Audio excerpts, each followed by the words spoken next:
Hello mga ka-crypto! Welcome back sa ating channel, ang Crypto! Okay, so sa video na ito, ang pag-uusapan natin ay ang tatlong klase o tatlong kinds of breeding ng mga axes. Okay, so meron tayong pure breed na tinatawag, meron din tayong hybrid, at meron tayong tinatawag na chop suey. Okay, so ayan ang ating pag-uusapan. Iisa-isahin natin yan, at ang kanilang mga advantage at disadvantages.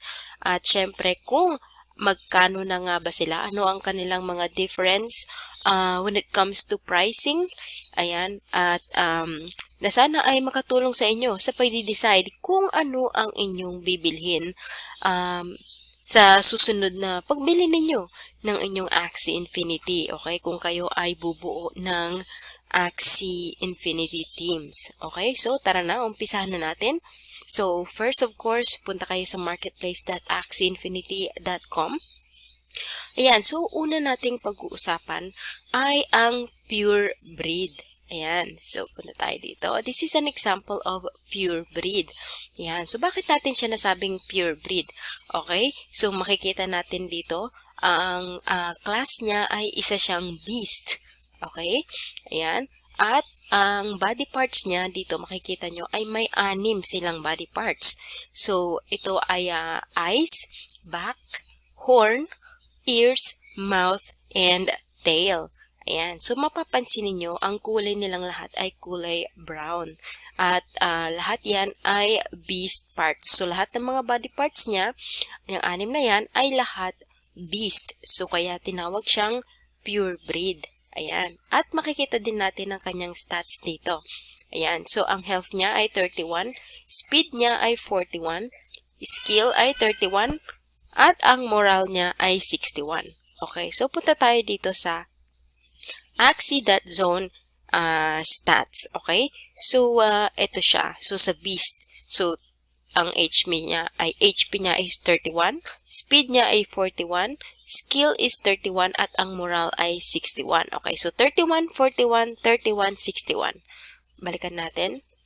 31, 41, 31, 61. Ayan. So, ganyan ang stats ng mga beast na pure breed. Okay? So, check naman natin ang stats ng plant. So, ang HP ay 61, speed is 31, skill is 31, moral is 41. So, 61, 31, 31, 41. Okay? So, ito ay example natin na plant. Ayan, class is plant. At ito yung stats niya. Okay? So, 61, 31, 31, 41. Ayan. So, kung pure breed, ayan, ang stats niya ay saktong ganyan. Hindi yan mababago. Ganon din sa mga ibang mga klase pa. Sa aquatic or aqua, ganyan ang kanyang mga stats kung sila ay mga pure breeds. Yan. So, kung gusto nyo makita ito, ay punta lang kayo sa Axie.zone stats. Okay? At ilalagay ko din ang link dyan sa ibaba sa my description. Alright. So, ayun nga, balik tayo sa pure breed. So, ayun nga, paano mo malalaman na pure breeds is lahat ng body parts niya ay pareho sa kanyang class. Ayan. So, ang class niya ay beast. Lahat ng body parts niya ay beast. At ganun din, ang kanyang stats ay pareho doon sa statistics natin. Ayan. Okay? So, punta naman tayo sa mga abilities niya. Ayan. So, makikita nyo, so since ang body parts niya ay lahat ay beast, ang mga cards or skills din niya ay lahat ay beast. Okay? So, ayan, makikita nyo lahat ay mga beast cards. Kulay brown lahat sila. Ayan. So, Imp, Cottontail, Axie, and Hero.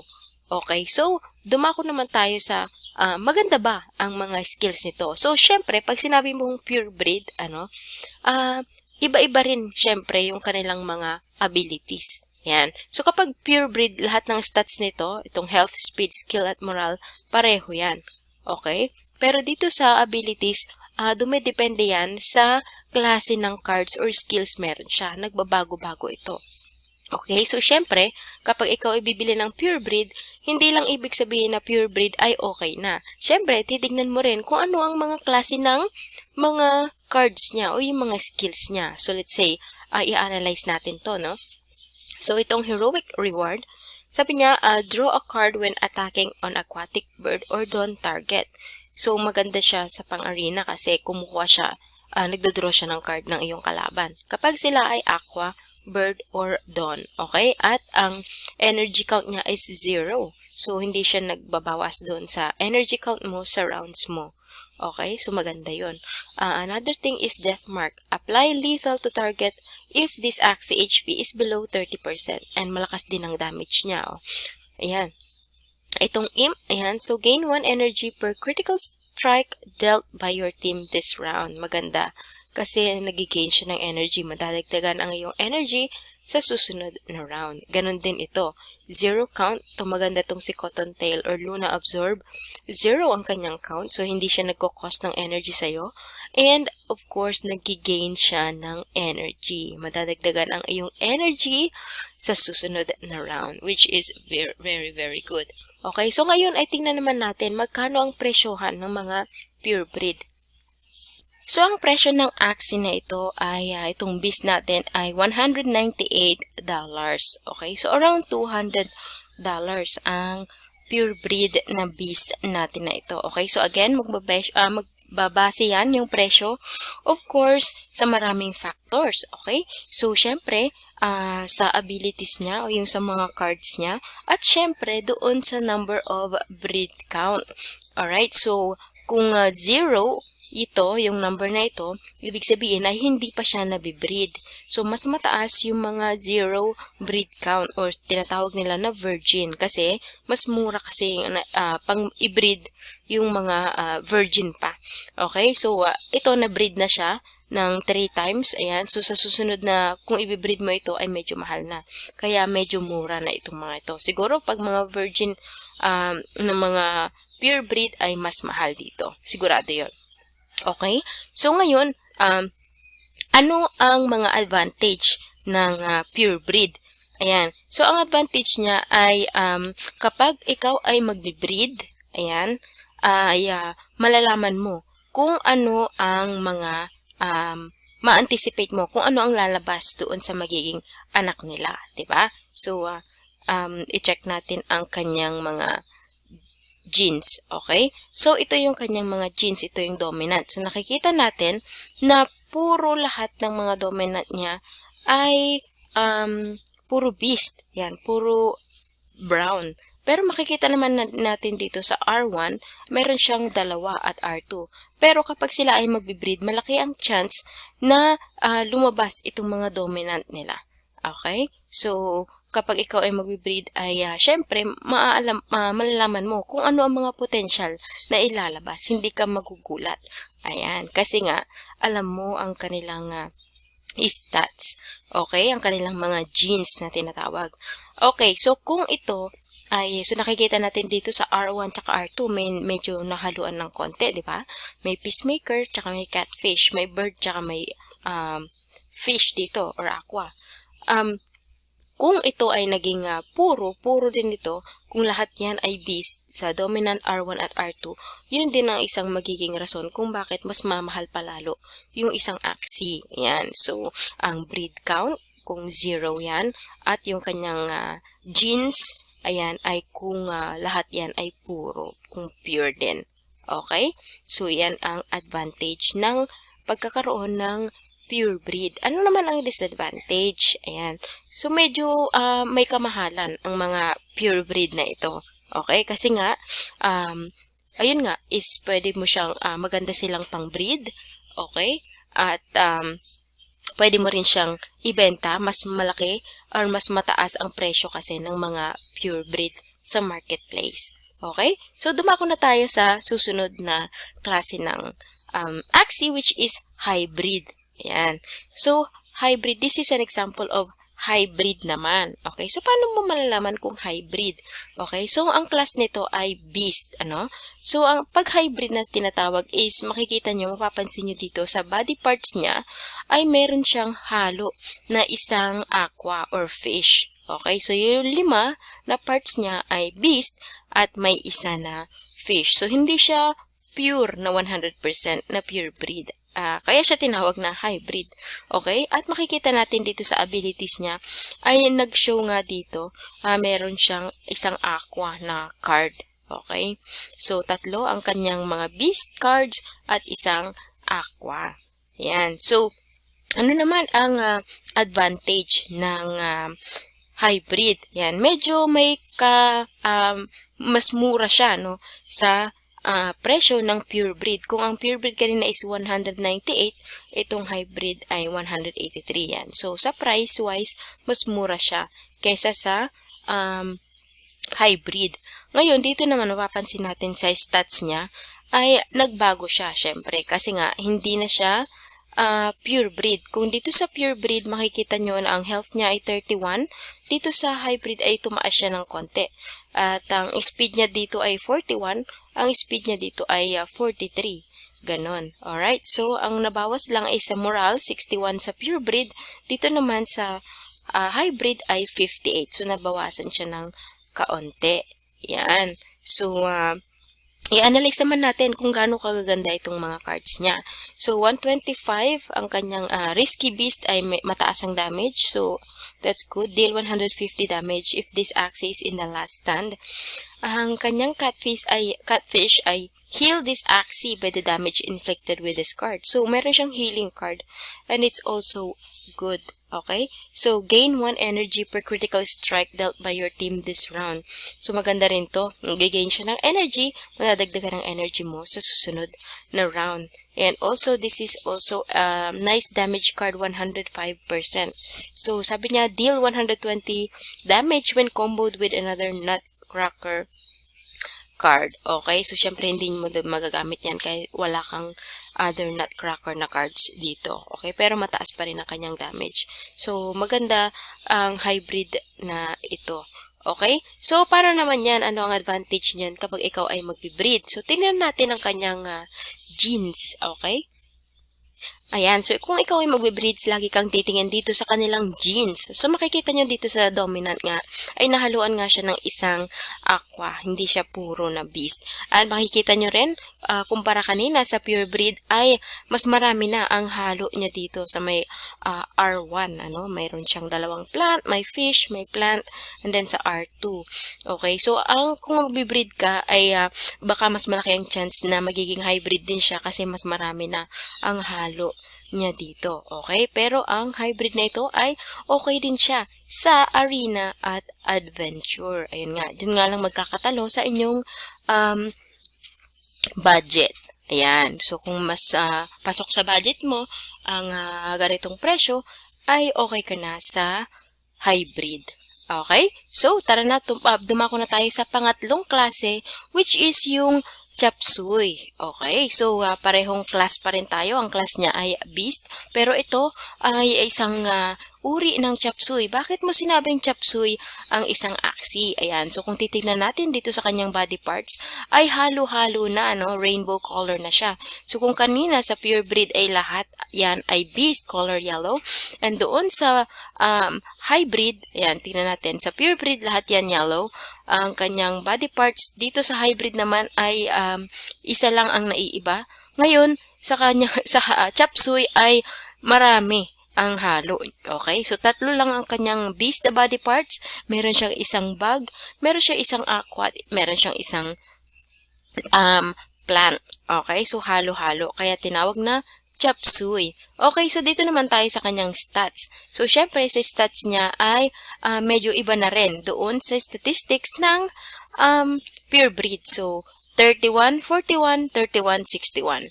Dito naman, 36, 41, 31, 56. So, medyo tumaas ang kanyang health at bumaba ang kanyang morale. Alright? So, tingnan, dumako naman tayo sa kanyang mga abilities o yung mga cards niya.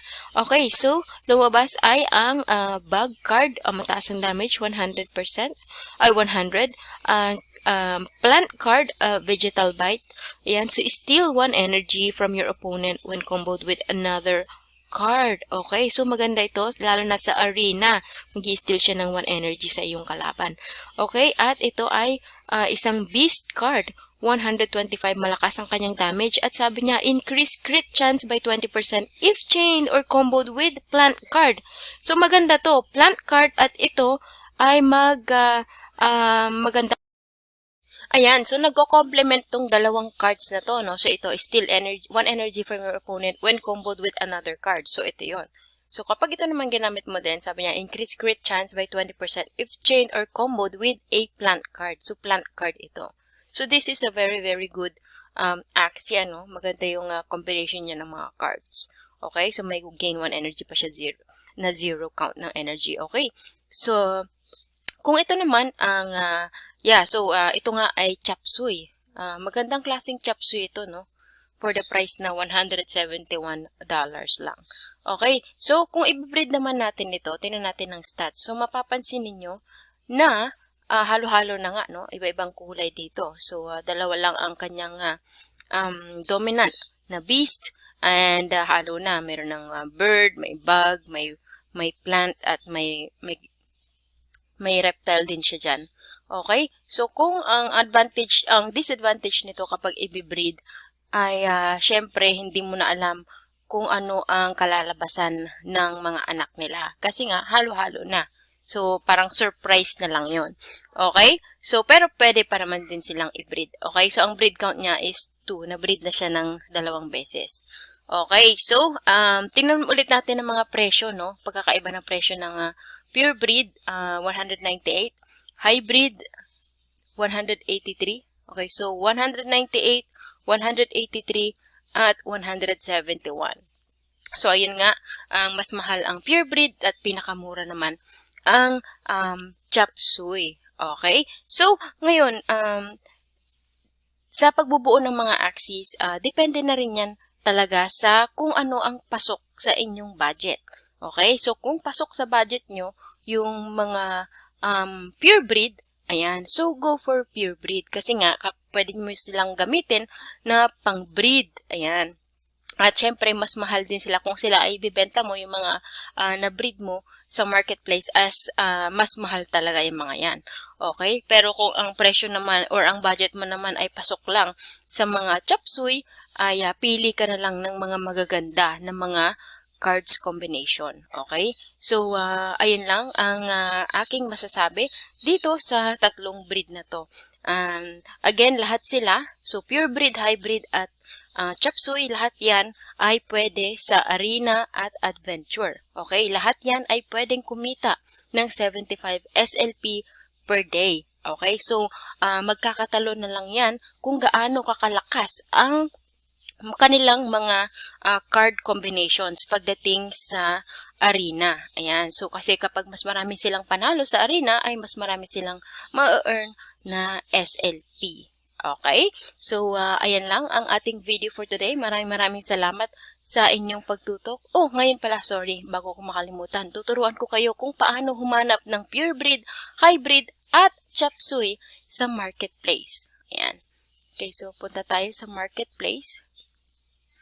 I-clear lang muna natin ang filter. Okay? So, ganito humanap ng pure breed. So, dito is, scroll nyo lang dito sa may pureness. I-click nyo lang ang 6. Okay? So, ibig sabihin lahat ng body parts niya, yung 6 body parts niya, ay same ng class. Okay? So, yan, nakikita nyo na filter na siya. 184 ang pinakamura na pure breed. Ayan. So, ito ay bug. At, ayun nga, nakikita nyo lahat ng body parts niya ay red or bug parts. Okay? So, ganun lang siya kadali.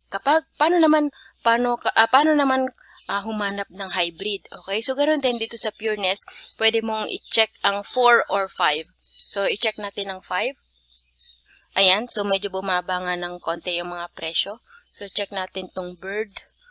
Ayan. So, makikita ninyo ay, ayun nga, nahaluan siya ng isa na bug na part. Okay? So, 5 parts niya ay bird at may isa na hindi bird. Yan. So, paano naman humanap ng mga chop suey? Okay, ganun din dito sa pureness. Ilagay nyo na lang dito sa any. Yan. So, i-check natin. So, ayan na. Ayang mga halo-halo na ito. Ayan. So, ayaw niya. Check natin ito. Ayun. So, nakita ninyo na halo-halo na. Meron na siyang, ito ay isang aqua na class, pero meron na siyang bird at dalawang bug na part. Okay? So, halo-halo na siya. Alright? So, ganyan lang po humanap ng pure breed, hybrid, at chop suey sa marketplace. Ayan. So, sana ay nagustuhan nyo ang ating video for today at sana ay may natutunan kayo. Kung nagustuhan nyo, ay click mo na ang like button. Don't forget to subscribe. Okay? Para hindi ka ma-miss. Wala kang ma-miss ng mga NFT games na mga news. Alright? So, ay lang po ang ating video. Maraming salamat and I'll see you again next time only here sa Crypto. Bye-bye!